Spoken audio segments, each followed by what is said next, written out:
Hey, good morning, everyone. Josh's Severe Weather. Happy Thursday morning to you. We've got a significant storm set to take shape here this weekend over the central and eastern United States. A big time rainmaker and also potentially a pretty big snowmaker for some as cold air catches up to the backside of the storm here Sunday night into Monday. We're going to talk about who's going to see what and what kind of impact we're looking at here in this video.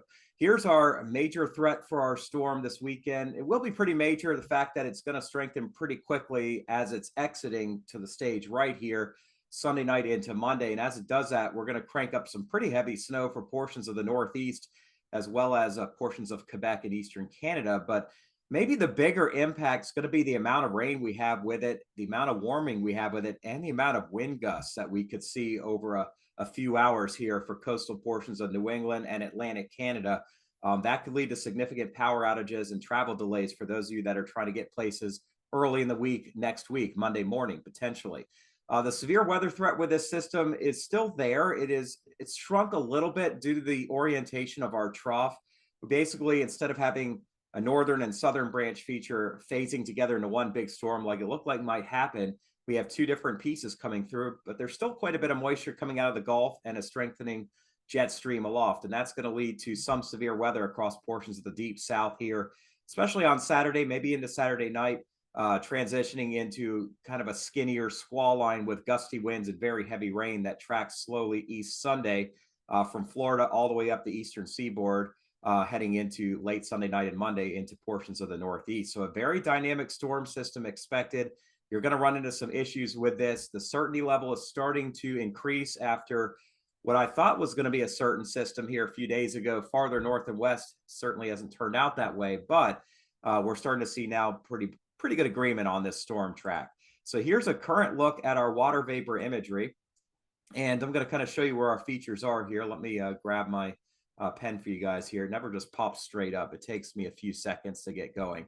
But here you can see our large trough crashing into the west. We've had an atmospheric river blasting the northwest with heavy rain over the last several days. That has shifted east.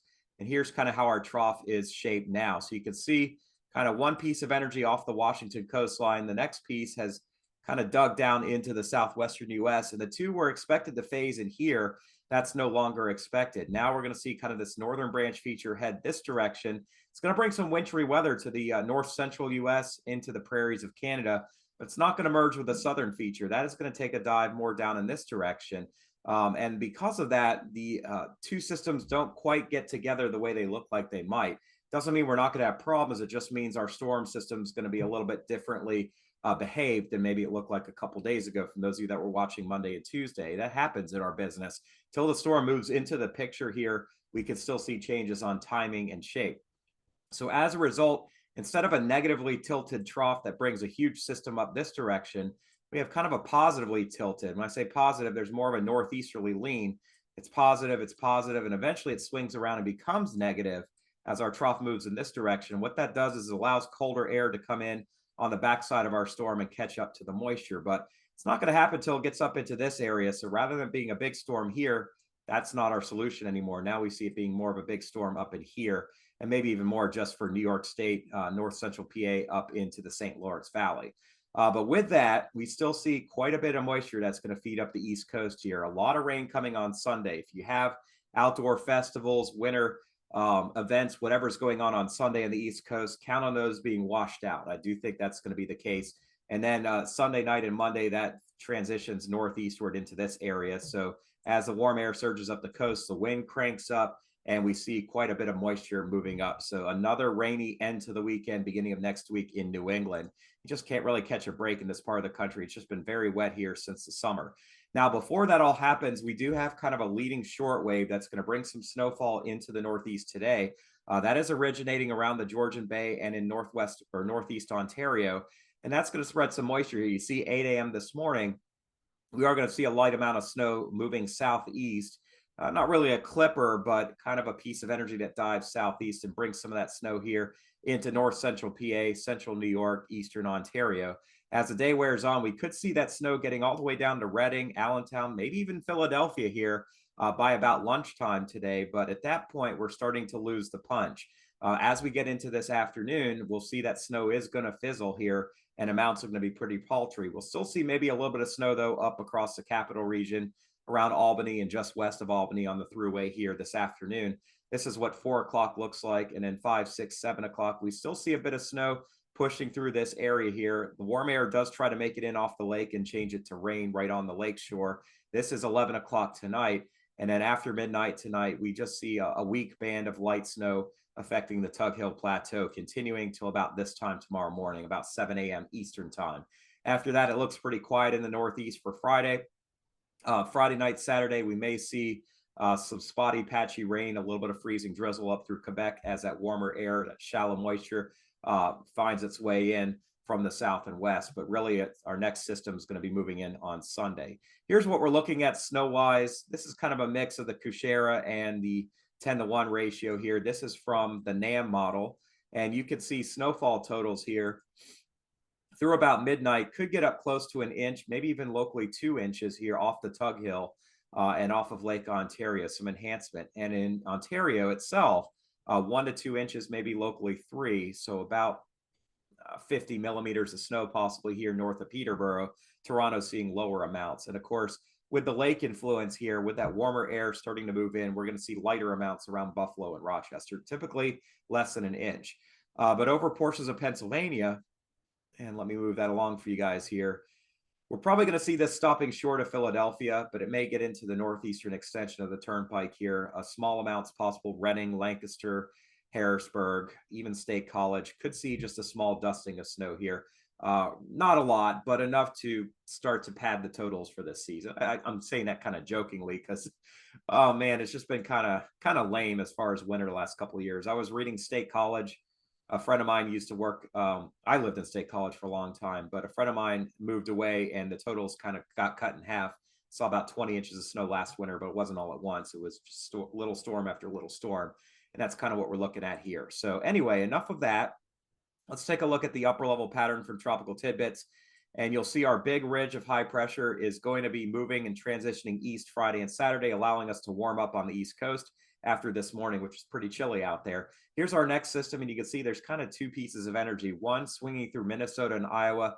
The second one rounds the base of the trough here over New Mexico and Texas. This is a positively tilted trough, meaning it's extending from southwest to northeast, but coming in 2 pieces. The 2 are not going to phase. The first piece lifts out of the Great Lakes Sunday morning. The second piece digs down Sunday afternoon. And before it does that, we'll see some severe weather here in the warm sector, East Texas, Louisiana, Arkansas. I'll show you kind of what the Storm Prediction Center thinks.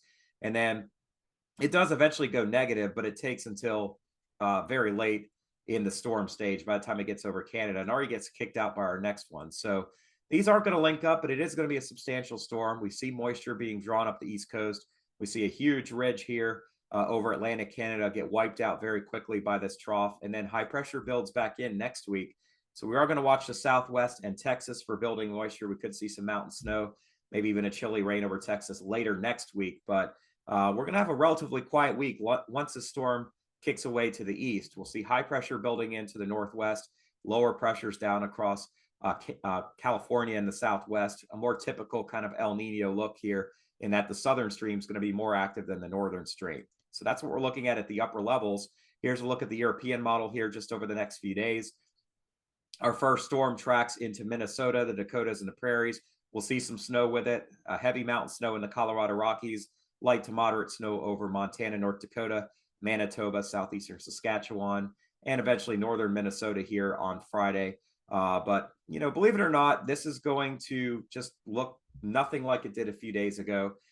There's actually a southern wave coming up through the Great Lakes that'll bring some very light snow into parts of Wisconsin, as well as a little bit of a band over Minnesota and Iowa. But this is going to be little to nothing, nothing like the storm that came through just after Thanksgiving. So we're looking at a very minor storm system.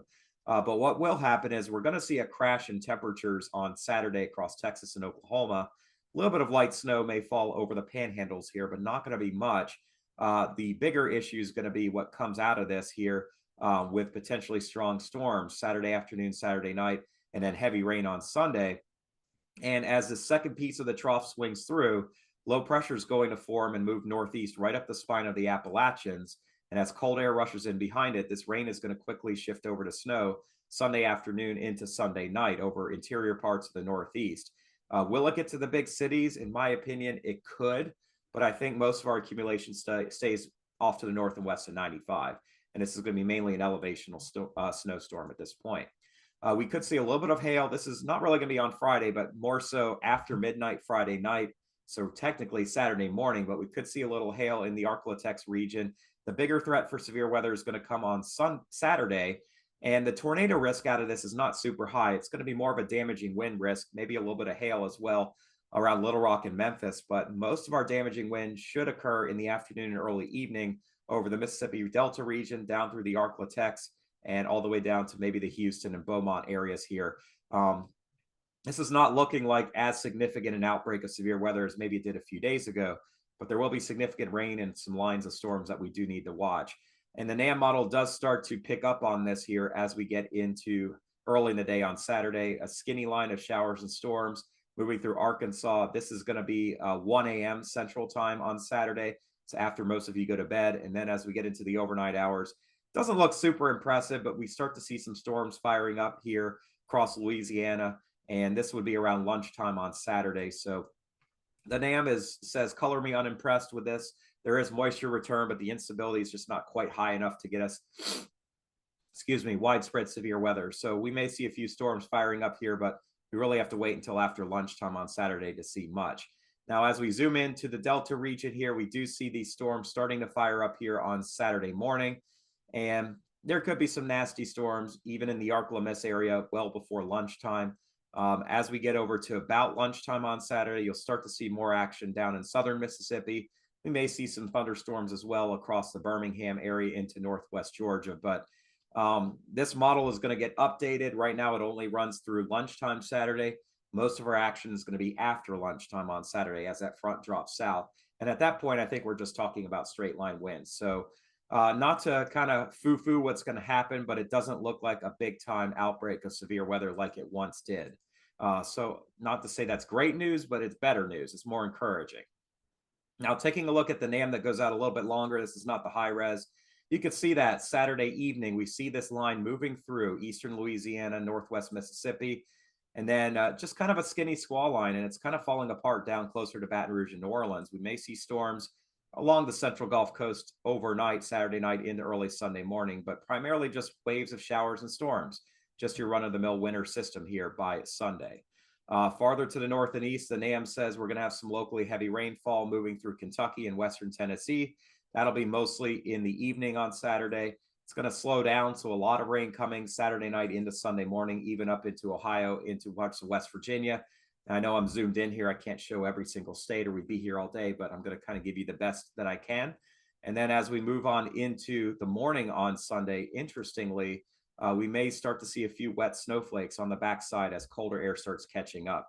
Not going to be a big deal around Nashville or Bowling Green, but we could see flakes for those of you maybe that are leaving church around lunchtime on Sunday or heading out to a family meal. So be prepared for that. Farther north, we are talking about snow here, developing here late tonight into early tomorrow. This is about 3 a.m. Central Time here tomorrow morning.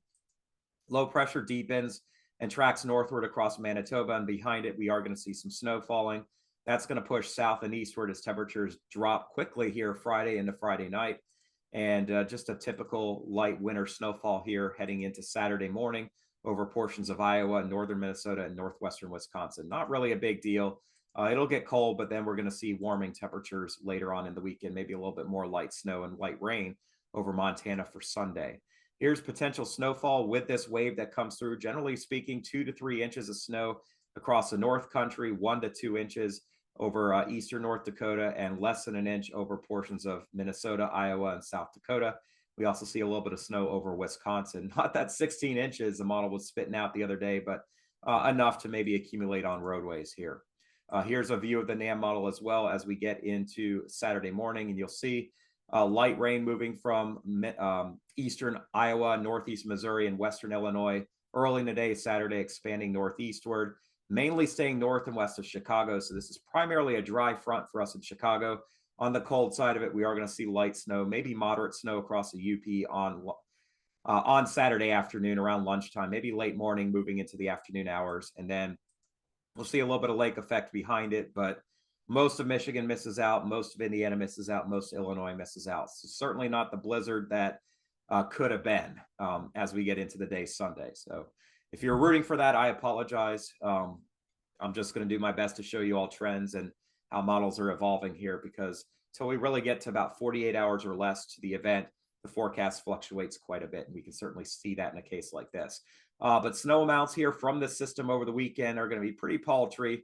Generally speaking, we could see close to an inch in northern Wisconsin and in the UP. Nothing around Chicago or Milwaukee, very little around Madison here.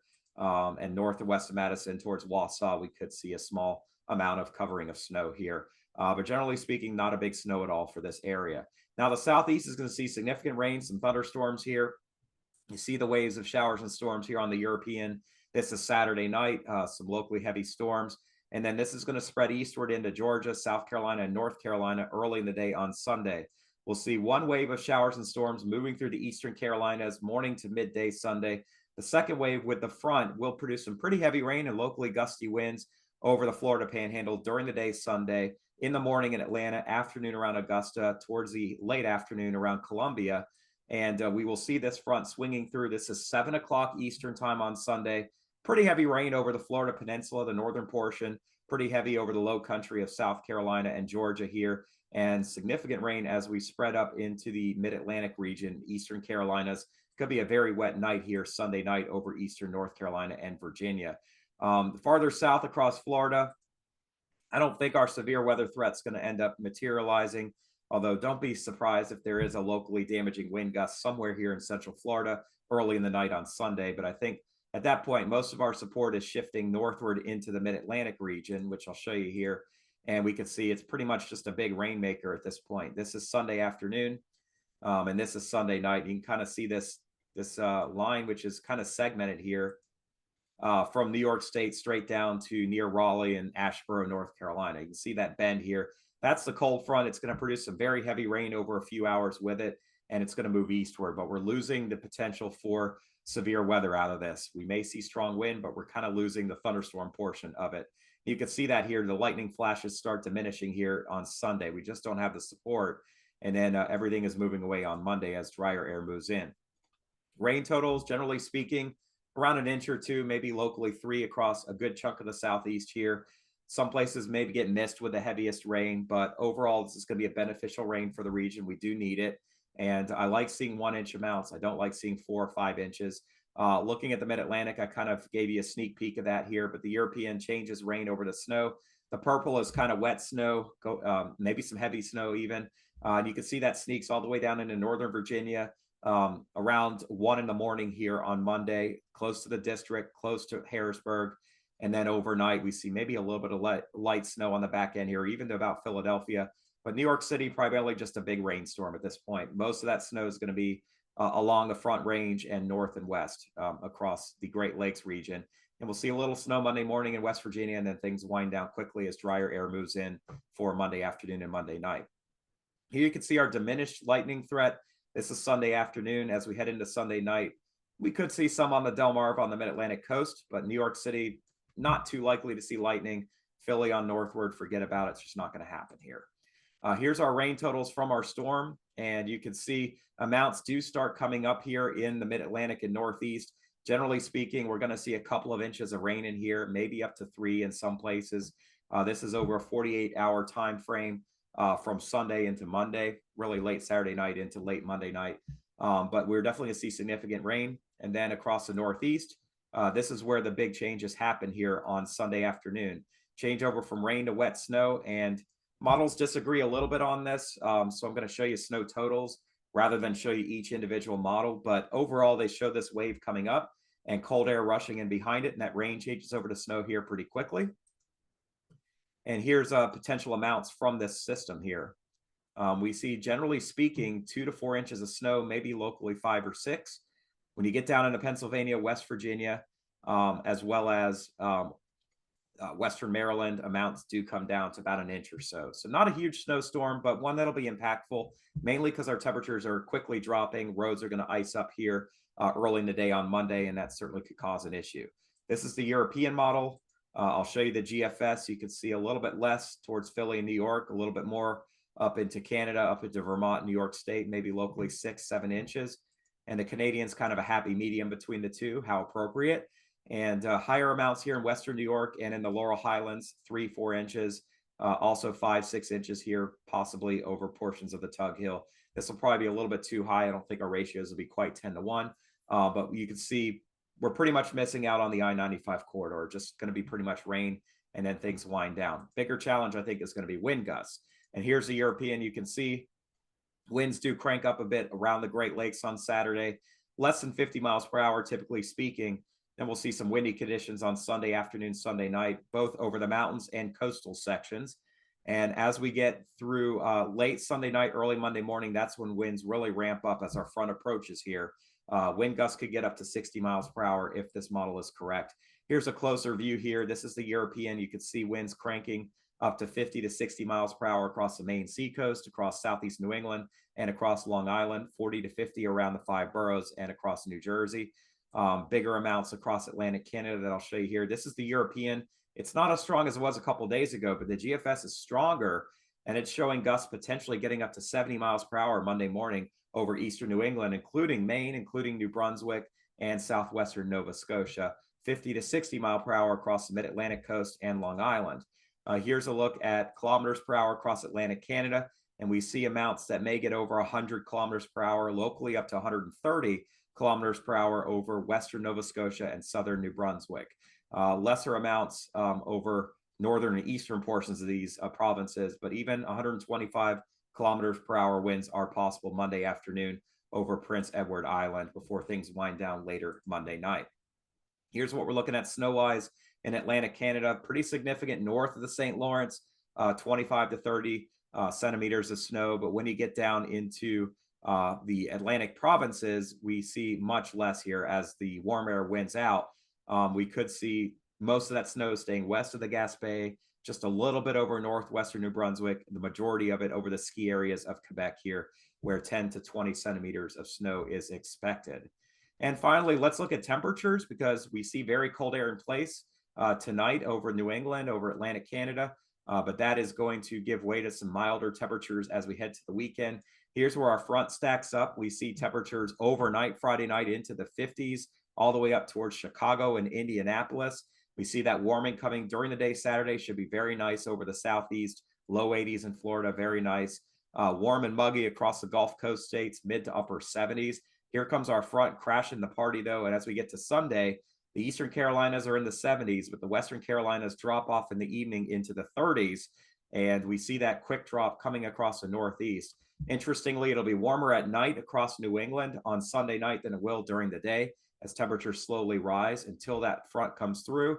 And then things crash very quickly on Monday back into the 40s and 30s.